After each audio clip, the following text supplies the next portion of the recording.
কেউ তোমাকে বলবে তুমি পারবে না, কেউ হাসবে, কেউ সন্দেহ করবে, কিন্তু জানো সবচেয়ে বেশি কষ্ট দেয় ওই মানুষগুলো যারা একদিন বলেছিল আমি আছি।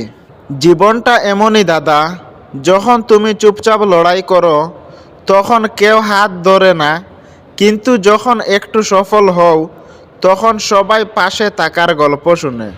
তুমি একা নয়, এই একা লড়াইটাই তোমাকে শক্ত বানাচ্ছে।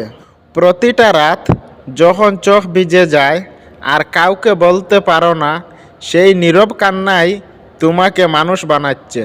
মনে রেখো, যে মানুষটা আজ তোমাকে অবহেলা করছে কাল সেই তোমার ধৈর্যের গল্প শুনবে।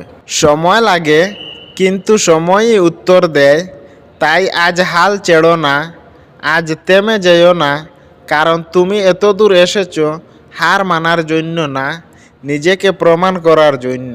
একদিন ঠিকই তোমার নীরবতাই তোমার সবচেয়ে বড় শব্দ হবে।